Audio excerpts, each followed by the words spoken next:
Coming up in tonight's show, what would you do if your relationship broke down overnight and you lost the roof over your head?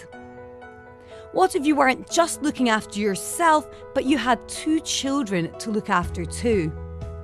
This is what tonight's guest went through. Today, she lives in a beautiful house with both of her children, and she's here on our sofa to tell the story of how faith helped her to get here. Stay tuned for the full story, all in the next hour. Hello and welcome to tonight's Finances. And tonight, we are showing you that God can help you out of even the most difficult situations. Unfortunately, private housing and the rising cost of living means that more and more people are pushed out of their houses and onto the streets in the UK. And for tonight's guest, that was her reality. When we add kids into the equation, it can feel like it is impossible to get back on your feet. But as tonight's show is going to prove, learning to use your intelligent faith is the first step to helping you get back on your feet. But before we speak to Rachel about the topic, let's take a look at someone who was saved by the power of faith. One issue that I used to really have was problems sleeping at night. For about 9 years straight, I would literally be having the same nightmare on and off, on and off. And it was a very weird but almost realistic nightmare. So it was like the area I would live in would morph into something different.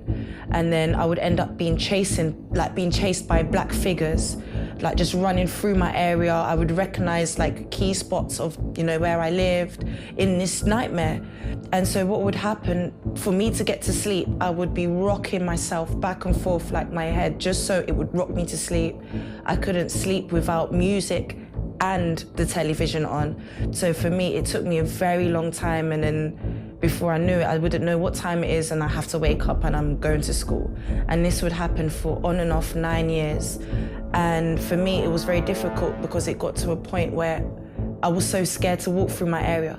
And there was a particular part of this area where in the dream, I would literally be faced with this big black figure and it would chase me all the way back home. So because of this part of the nightmare, I wouldn't be able to go to this particular area in my own area. I wouldn't be able to go through that place. I would take another route, the long way round, just so that I wouldn't go to that area. Even in the dream, it felt so real. It's like I could almost touch myself and feel like, but I would wake up and I would know that, oh, it was just a dream. And it would always end the same way. So for me, it was like, if it's almost kind of repetitive, it must be real. And there was even cases where I would sleepwalk. So I would go to the bathroom, I would turn the tap on, I would knock down the bike in the corridor, I would do many things, but be fully unconscious of what I'm doing. All these things I only knew because my mum would witness me doing it, or she would wake up and she would see that the bathroom had been run. Once, me and my mum, we went on holiday, and we obviously had to share the same bed. And I ended up beating her up in my sleep. So she woke up with scratches all over her, and she was like, "Louise, you just attacked me at night." And I was like, but I didn't know. I felt so guilty inside of me. I was like, I would never want to hurt my mum, even though we didn't really have a good relationship the way that I wanted it at that time. I never dreamt of even hurting her. So when I saw that, I felt like a monster. But even though it wasn't me, I just felt like a monster. And even at times I would have dreams of like pushing my mum down the stairs. It was terrible. So for me, it was like, I didn't want to sleep. So when I went to university, things got worse because, late night partying and you're up all night or you're studying. So you become restless. And for me, the only time I could sleep was during the day. I couldn't sleep at night. I couldn't. I'd be up maybe till 6 o'clock knowing that I had lectures, but I couldn't sleep. And it got to a point where once I was so tired that I completely passed out during the day. I missed my lectures, I missed everything, I was gone. To a point where people were so worried they had to break into my room. And they broke into my room and I was still sleeping. And then they woke me up. They were like, Louise, like, where have you been? And I was just like, I've just been sleeping. And for me, that was really one of the worst moments for me, because it was like anyone could have just come into my room and attacked me. I was so vulnerable. I didn't even know what to think. Thank goodness it was, people who were actually kind of looking after me in a sense. But for me, that was one of the worst moments, and that attacking my mum at night, because again, I never would have intentionally ever wanted to harm her. But when I saw those cuts, it even hurt me personally, it did. There was nothing to tell me, oh, this is not right, this is not normal. It was just normality to me. It's only when I came to the church, I was coming to the Friday meetings, where I understood that, okay, these nightmares, these things that I'm doing in my sleep, it's not me. And I started to understand the roots behind it. And it's funny because even as I started attending the Friday meetings, I had these nightmares again. They came up. But the funny thing is, I remember the very last time I had this nightmare, because I remember I went that night just so kind of angry that all these years I had been experiencing it, and I finally understood what was behind it. So I remember doing like a very strong prayer on me, saying, it's not gonna be no more. But that night I had the nightmare, but it ended differently. Because usually in the nightmare, I would run to my house, I would be dodging all these dark figures, but I would run to my house and the door would not close properly. It wouldn't close. So it was a thing where it was like, I would close the door behind me, but you could see outside. It was very strange. But this very last nightmare, I'll never forget, the door closed. And for me, it was like I woke up believing that I had been set free. I knew that that was the last time I was gonna have that nightmare, and I didn't have it again. I didn't have it again. So from then, I started to have more peaceful sleeps. I didn't have to rock myself. Even now, I'm at a point where if the light is on, I'm like, turn it off. Like, trust me, it doesn't take long for me to sleep at all. I sleep peacefully and probably sleep too much sometimes, but honestly, I don't have no more nightmares. I don't sleepwalk. I don't attack people in my sleep. I'm not scared to go through that area. I'm free, so yeah. Welcome back to tonight's show, and tonight we are talking about housing. I mean, more and more people in the UK, Pastor Neil, yes, are becoming homeless, are getting evicted from their homes due to various circumstances and unexpected situations that they go through.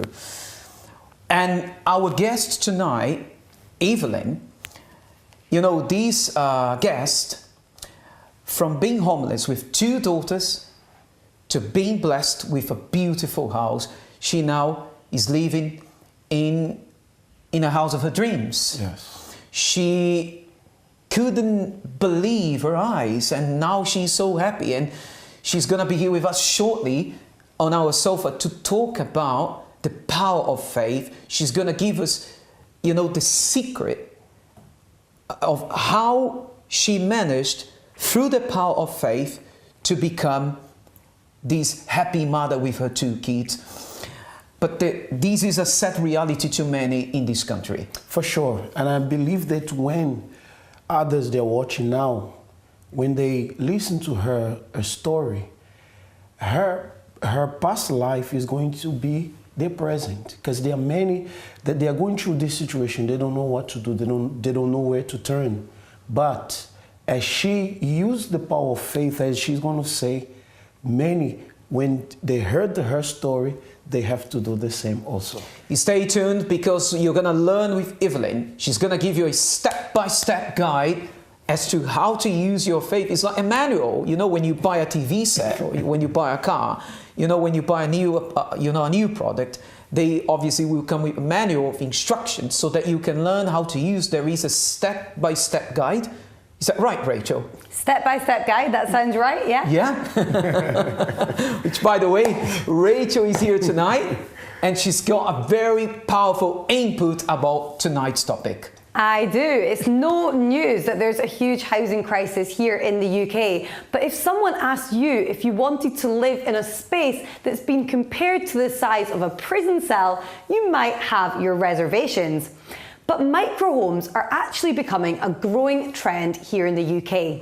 So since 2014, there's been a 172% increase in tiny houses, also known as microhomes, and last year a record 8,000 of these homes were built. But why are people opting for living in spaces measuring less than 37 square metres, or in other words, the size of a tube carriage?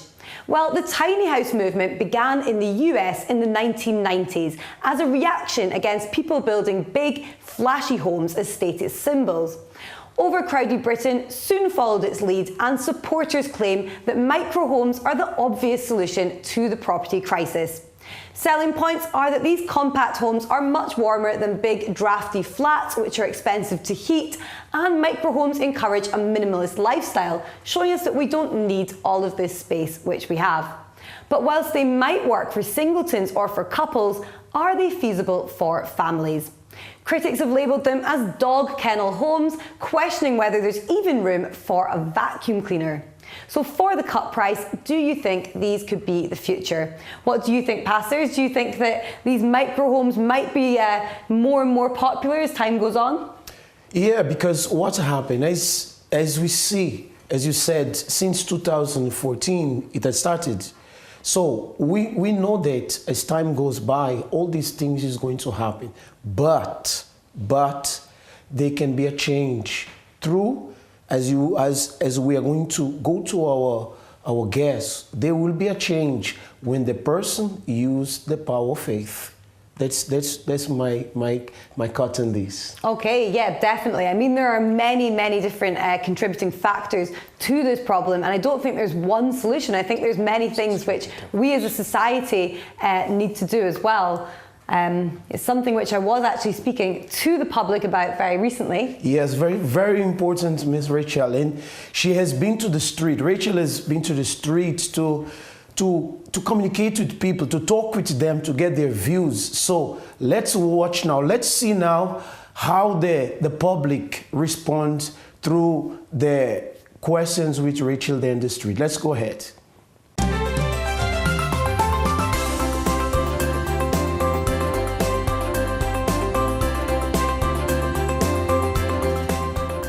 So what do you think the solution to the rising house prices in cities like London is? I think there should be more help from the government for helping key workers, helping young people. I have 3 daughters who going to really struggle to get on the housing market, and I just feel there should be a lot more help from government on trying to get young people onto the housing market rather than renting, which is expensive, and you just have lots of problems. Well, ultimately it's all about supply and demand. If you look to the late 70s, real house prices in London are actually falling as the population of London shrank. Since then, the population of London's been growing enormously, and you've just got to build enough houses to keep track with that population. Yeah, ultimately, it's going to be supply and demand. It's simple economics. House prices are no different to anything else. So the answer is either to reduce London's population by making the other cities more attractive, or build more houses. Rising house prices in cities like London are going to be difficult to stop going up.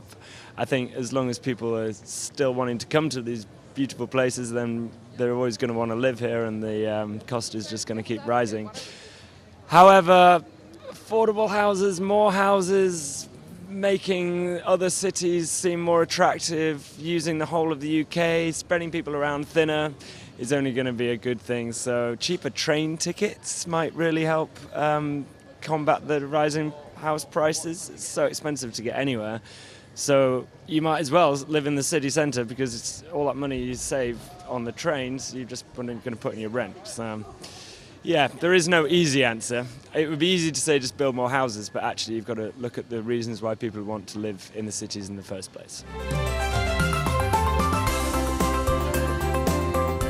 How can we find a way to secure properties for younger people in the future?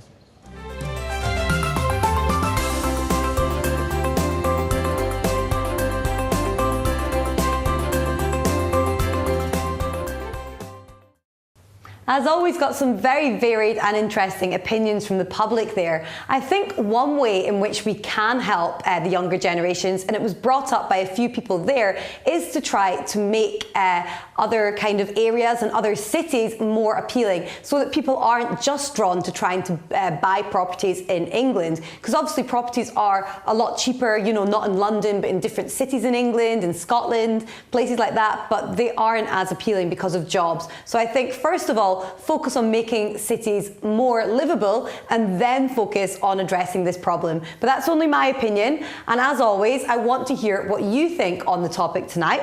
So why don't you get in touch with us through social media? You can, as always, find us on Facebook if you look up Finding Answers, and of course you can find us again on Instagram if you search Finding Answers. Just leave us a comment, let us know what you're thinking, let us know what you like about the show, let us know what you want to see more of. You can also look us up on YouTube if you want to see some old episodes. Again, just search Finding Answers. If you want to, you can always call our helpline if you have a direct issue and you want to speak to a helpline advisor. People are here to speak to you 24 hours a day, so just call. It's 0207 686 6300. The number should be on your screen now, and if you prefer to, you can always email. You could even email a specific pastor, so if Pastor Douglas is your favourite presenter, he won't tell anyone if you want to directly email him, and he will email you back. The email address is help@findinganswers.tv, and there really is always someone here to give you professional help and to advise you on what you can do to help you in your situation. So on that note, we're going to speak to someone who was helped by the power of faith just after the break now, so don't go anywhere. We'll be coming right back with our guest for tonight, Evelyn.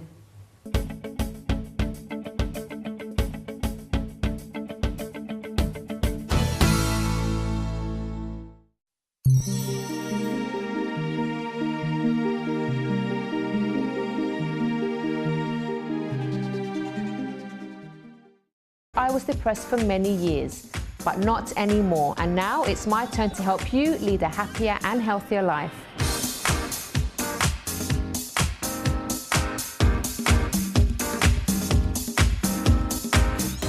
Watch The Chrissy B Show on MyTV.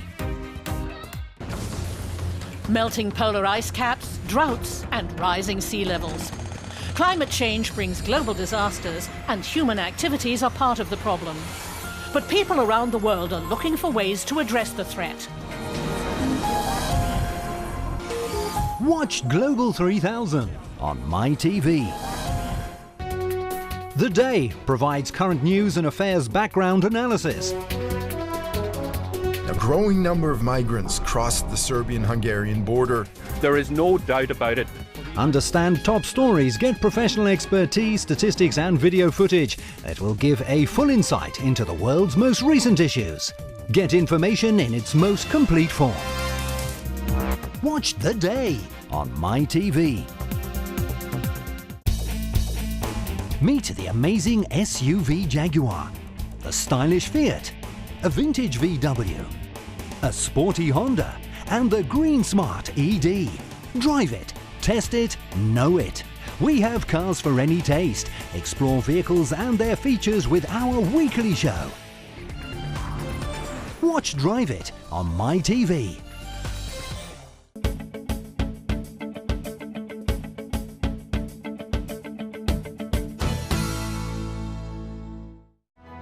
Pushed me for the rest of the week, so it's like a boost. Things were really tight. Today, the way I see myself is completely different.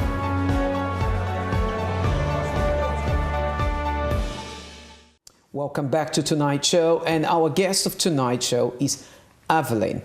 Evelyn, who's been through a very, very difficult housing problem. Good evening, Evelyn. How are you? Good evening, Pastor. I'm good, thank you. Yeah. Evelyn, please tell us about your housing problem. How bad was it? Okay. Basically what happened, like one day I finished my daily routine and I go home with my daughters, and then when we get there, we put the key in the door, we couldn't go inside because the lock was being changed for my landlord. And then I was so panicked and the girls were so panicked, and I said, okay, don't worry, God is in control. And I went to my next door neighbor and I explained to her the situation, and then she told me, like, you know, if you want, you can sleep here, because it was 5 o'clock. And even if I tried to go to local authority, it was too late because they close at 4 o'clock. And it will be a waste of the time. And then I accept my neighbor's option. Me and my daughter, we end up sleeping in our kitchen because she only have a 1 bedroom as well. And then in the sitting room, and we just end up sleep there. And then next day, I went to a local authority to help me to sort out the situation because by my own strength, I didn't have enough money to rent a place and then straightforward. And then what happened, they took my case and they put me in temporary accommodation for a while. But the temporary accommodation was a little bit far. And it would take me 2 hours to drop the girls every morning to school. And we need to wake up at 6 o'clock in the morning. And they tired. And then when they get to school, they want to sleep. It's nice situation. And also another 2 hours go back to the place. And then the place was okay. But it's only the journey because it's a little bit far away for where we used to live. And then that's how bad it was, the situation. And then what we did, that time I persevered, using my faith, and then doing things like I really learned in my local church. Well, I see, I understand. Now, tell us, what is it like for a mother who's got 2 little daughters to sleep on a kitchen's floor? I mean, in that moment when you saw yourself, homeless, with 2 little girls, obviously the children's father wasn't around. What was it like? What kind of thoughts that came to your mind? What did you feel? Did you panic? Please describe what was going on your mind. It's very sad because especially if you're a hard worker, and then it's sad. It's not because I'm lazy, as I always say. It's because I couldn't afford a proper place to put them to stay. And see them in that condition definitely is something it's painful. Because as a mother, I wanted the best for them. I don't want them to go through what I went through and then not be able to provide a home, a house for them. It's hard. It's very hard and it's very painful. And then talking about the place where they closed the door for us, where we used to live, and then there's no condition for human being to be anyway, because in that room, we was used to live with the cockroaches, and then the rats, and then the place we have to share the kitchen toilet, which is a very, very, very, it was very bad. And then my kids could not eat, because they'd never been in that situation, and then they was refusing to eat. Now I can't afford to buy food every day out taking them to restaurant, because as with my wages it's not possible. And then at night time when they sleeping, they was oh mom, there's a cockroach, and then they'll start crying. They can't sleep proper at night time, and then it's painful. It's painful. I do clean a lot because otherwise, we won't be able to live and sleep in that place. I did clean a lot and buy so many medication to try to kill the cockroach. But because of the people was living there already, and then they dirty, and then the insect when they find the food, that's the place they're going as well. But was there any time you break down? Because as a mother, seeing your child suffering, mothers, they have a moment where they break down, they cry, they reach at a point where the cup is full and is running over. Have you reached this point? Yes, I did pass that, because because it was hard. Every day, I can be outside is fine, but as soon as I got back home, and I also, the kids, they question, Mom, when are we going to finish? When are we going to leave this place? And then we believe in God, what is happening? And I was always we will leave one day, but be honest, I didn't know when it will happen, but they will ask me for a straight answer. Then I'll keep asking the same question, they get bored. And even when they ask me, oh, when are we going to leave? And I say, you know what, we will leave. And I will keep saying end of this month we will leave this place. because for me it was hard because I didn't have no clue when we would leave that room. So you were working, yeah, I was. and under that situation, but was it at any time causes you to give lesser to your job because you are thinking about that situation, you are thinking about, you are there on the job, you're wondering if they're okay, you wonder if they're safe? Was it like that? Yeah, it was like that. And then there's the time like I think, you know what, let me just give up everything. By the way, my little girl is 6 years old. She said, you know what, let's give up everything, let's go back to Portugal. But she wasn't born in Portugal, she was born here. And they say, she was like, Mom, when we're going back, we need to go back because the life here is not good. At least there we have in Portugal, we have a grandma's house, we can stay there. And I say, no, we can't go back. We have to stick with our faith, and then God will honor us. But it wasn't easy at all. There is a time like I did cry, because like for me there is no way. It's not because there is no way out, but the way it look like the time is taking so long for us to overcome that situation. And then obviously, and then I told like, oh, should I give up everything, my job? I had like 5 years experience working in one company, and I said, should I just give up everything and just like go back where I came from? You understand, Pastor Douglas? Because when a mother seeing the child suffering, she's on the job thinking about the problem. And maybe you, my dear friend, you are watching now, and her past story is your present life. And you are wondering what to do. You are wondering where to turn. You are wondering, as her daughter says, let's go back. And maybe this has been coming to your mind. You want to give up. But you are going to hear what she did. Understand, Pastor Douglas? Yes. Just before we go to the break, we are going to watch now a similar story of someone who's been through a housing problem, but the person now has overcome through the power of faith. Let's watch now the story of Miss Richardson, and let's learn from her faith. When I came to this country, I had my goals, my aspirations, but I found that instead of progressing, I was actually almost like firefighting. I was dealing with one crisis after another. And there was one point when I was actually studying part-time, and I had doing two jobs, and I remember that's when I started like having panic attacks, because literally every morning I'd wake up and I'd be thinking, okay, where do I have to be next, you know? And I had enough, because I felt as though for 6 months straight I didn't have a single day of rest, and I felt like my body was beginning to break down. So I called one of the jobs and said I was not coming back, and it was pretty hard for me because it's not like I could make ends meet, so that was a pretty low point for me. Before coming to the church, I already had my relationship with God, because I grew up in church, so I already had that church upbringing. But my life was still defeated, because it's like I knew God, but I didn't see His promises being materialized in my life. So when I attended the church, I heard the pastor speaking, and he explained what was the cause of the problem. Because one of the problems I found, and I didn't quite understand why, was that I was renting, and I was literally moving. I was an ideal tenant, but I kept having to move from one location to another. So like I said, instead of progressing, I was literally just trying to maintain where I was. Also like moving from one job to another as well. And he began to explain what was behind it. So I started to understand what was the cause of my problem. And I started learning how to respond and how to deal with it.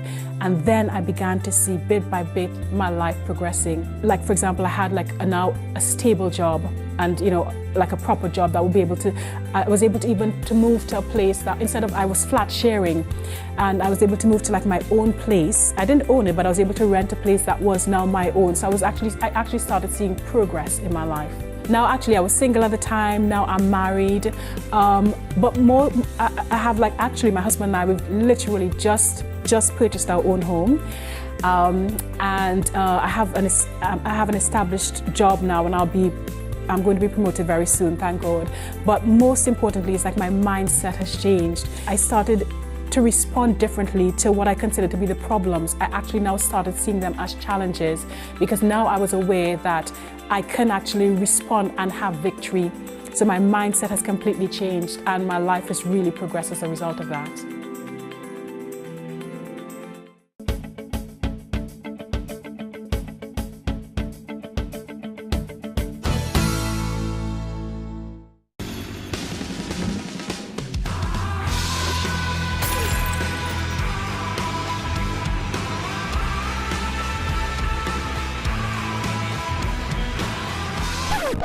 time is an illusion. There is only the now. So now's a good time? Oh.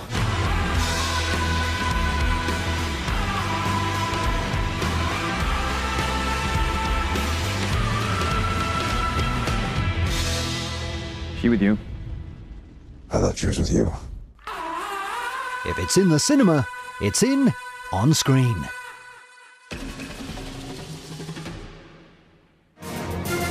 On screen on MyTV. Get all the recent news updates with France 24. Watch France 24 on MyTV.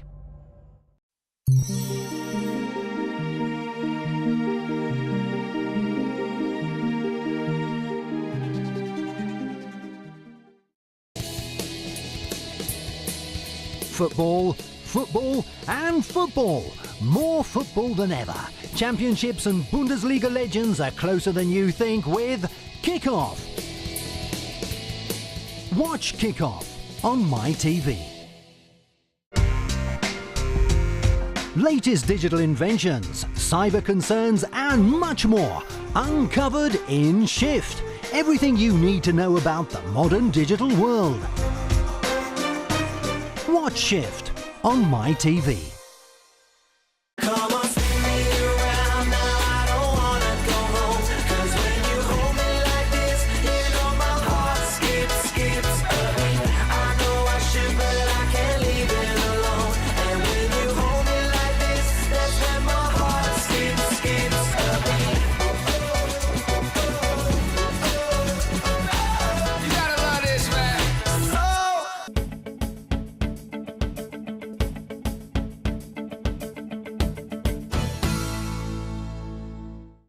Welcome back to Finances. Now, tonight's guest is Evelyn, who had a really bad housing problem. Evelyn, tell us, as far as you can remember, when was the worst moment of your life? Well, before I got the house, like the permanent house, like there's a time like I was like frustrated, tired, because working, looking after kids, and then going through that stress I was going through, and then it wasn't easy. And then there's a time like before I went to pick them up, I was just crying because I can't cry in front of them because like otherwise they feel more dismotivated. And I don't want them to feel like there's no hope for us. There's always, I always try to pass them like a positive faith or positive thing for them to believe like, oh, okay, tomorrow is going to be different. And it was hard because I used to cry. I used to like was talking to myself in the street like, oh, when is this going to finish? When is it going to end? Because I was really, really frustrated and I was really, really tired. That was the worst moment in my life. Now, how did your housing problem come to an end? How did faith help you change the situation in your favor? Yeah, well, I found this place of faith, which is amazing. And then when you got there and you explain your situation for pastor, whatever, they kind of like, they embrace your case, they embrace you, and you feel so comfortable. You feel like, wow. Oh, you feel first of all, you feel the presence of God. You feel like the place, like God really work on it. And then they support you with the words. They support you how to use your faith, what you have to do to turn the situation. I learned how to use my intelligent faith. I learned how to, basically, I learn how to pray and how to be strong. How to be strong. Instead to be, I was crying a lot, instead to use my emotion, because that was I was using more than using my faith. I learned how to turn that situation, which it wasn't easy, but I managed to do it. And then with their help, they really support me a lot. And then I'm so glad to find this amazing place. And how is your life today, Evelyn? Today, I can say like it's completely different. I never thought like I'll be living in a beautiful house with a garden. I have my own room, my daughters have their own room, and then I have a spare room, which is a playroom for my little one. And then now we can sit down in a table and have a dinner, a lunch. We can sit down in the garden just for a snack, for afternoon tea. Like, it's completely different. It's amazing. Wow, that's so amazing. Actually, the TV crew of Finances, they've been to Evelyn's house, and we got some images of Evelyn's house. As you can see there, her children are very happy, very jolly, baking in their nice kitchen, enjoying the beautiful garden. So that's your new house, correct? Yeah, it is. Yes? Yeah. Are your kids happy about this house? Yeah, they are very happy. And then my daughter was mentioned, now she can sing, because before when in the room you can't sing, you can't talk loud because you disturb a neighbor, and then we have to respect each other. And then the other one, she's so happy. She just like sometimes spend a lot of time playing by herself, reading her books. You know, it's amazing. So no more sleeping on the kitchen floor, no cockroaches, no more cockroaches, rats. no more cockroaches, no wake up during the night saying, no more Mom, sharing the toilet with strangers. No more, definitely. No. It's a new chapter in your life. New chapter in my life. Wow, that's amazing. You see, Pastor Neil, and this is what this viewer has to understand, that God is looking for people whom He can transform their lives completely. That's the power of faith, because many, they are presently in her situation. They want to know how to come out of their situation. But if they come to absorb, if they absorb the faith, for sure they are going to come out of it. As you said, no more cockroaches, no more sleeping in the kitchen, no more sharing of this. So all that is a past. Now you have a new life, and faith is the one that gives you this new life. Yeah, definitely. That's true. It's by faith. I conquer everything by faith. Actually, Evelyn, you know, we've got some nice images of your children, you know, in their new house now, enjoying their new sofa, and talking to our cameraman about how happy they are, how thrilling and exciting this new experience has been to them in regards to living in this new house. I like this house because I can play with my toys, and I can have a bigger house. I like this house because I have my own room and I can decorate it, do my own things. Before we moved into this house, it was like we couldn't do much. I couldn't really to do homework. It was hard because we was all in one place and we couldn't work, and I would get stressed. I would oh my gosh, what am I going to do if I don't get this homework? And then there's distractions and it wasn't helpful. When I moved into this house, I surprised the next day. The first time someone showed us in here, I said I won't stay because it's a beautiful house, a big house, and I like this house. And then the next day, we got the house. Welcome back, my dear viewers. I believe you had watched the clip with the daughters, and you might be asking yourself, when can I have this life, this kind of life? You can, through the power of faith. And Evelyn, how this new picture, this new you, how is this new you today? It's amazing because me and my daughters, we spend more time together, and then we play, we joke, and then we baking stuff together. And then it's very nice because the new environment brings a lot of stuff, a lot of good things. And also we spend sometimes reading the Bible, and we're more united, definitely we are. No need to be on the job worrying about them anymore. No need. No need. But what are some of the things that your daughters, they say to you today when they see what the power of faith does? They learn a lot through me how to use their faith. How to use their faith, because even my daughter, she mentioned like when we start attending this place of faith, and then she even also did a part with God, and she asked God, before I turn 13 years old, I want to have my own place. I want to be able to celebrate my birthday party, because there is no way for us to do it, was living in the room. And then it did happen, and then that strengthened her a lot as well. She's only 13, but now she knows how to use her faith because of this special place we find. You don't regret coming out from your past life?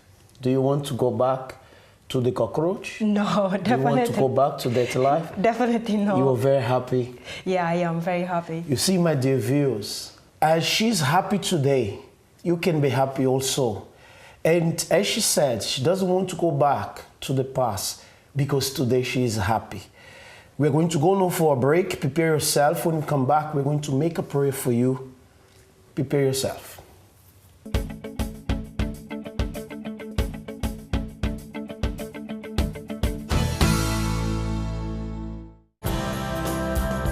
The matters of the heart are the most bothersome. We like to explore in details what people have been through, what couples have been through, so that we can highlight some points. Learn to love intelligently. Watch Love Talk on MyTV. Meet the amazing SUV Jaguar, the stylish Fiat, a vintage VW, a sporty Honda, and the green smart ED. Drive it, test it, know it. We have cars for any taste. Explore vehicles and their features with our weekly show. Watch Drive It on MyTV. Do the maths. Changing your life is not as simple as changing your hairstyle, your shirt, or rearranging the furniture in your living room. You're talking about years of deep-rooted habits, behaviours and problems that are not going to change overnight. Many may say, think positively, but the trouble with that is that you can't do or change anything with just thoughts. But add action into the equation and the outcome can be different. Let's do the maths. Positive thinking plus action equals a change. Whatever it is, if the change is significant, if it's worthwhile, then it will have to take time, effort, and homework from you.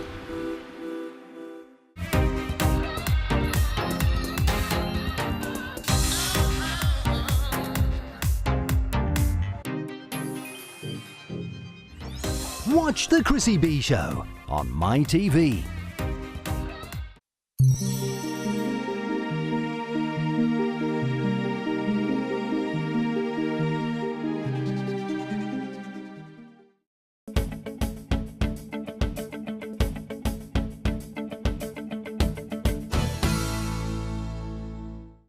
Welcome back to tonight's show, and as you could see, Evelyn now has had her housing problem sorted, the situation turned around in her favor. Her life now is a different life. Her and her two daughters now are making the most of life. They are living life to the fullest. And this is due to the power of faith. Now, something which is very important is that the power of faith, Pastor Neil, is something that has to be, you need to learn how to use it. Yes. Because I see faith as a, as a tool, a hammer, or any other tool that you might want to use it because you need it, but you can't just start using it without having a little bit of knowledge about how you can, use that tool. Because if you use that tool in a wrong way, that will cause you damage, harm. Yes. Likewise, faith is something that if you have it, but you don't know how to use it, That will bring a lot of frustration. No wonder a lot of people say, oh, I believe in God. I go to a church. I have a religion, but my life is still bad. I'm always sick, depressed, addicted to drugs, alcohol. I don't seem to move forward with my life. All my projects, my plans, my dreams, my goals don't come to realization. And I believe in God. I even go to church. But the thing is, these people have faith to some extent, but they've never learned how to use it properly. Because faith, when you use it in the right way, it gives you results. It gives you the results like Evelyn.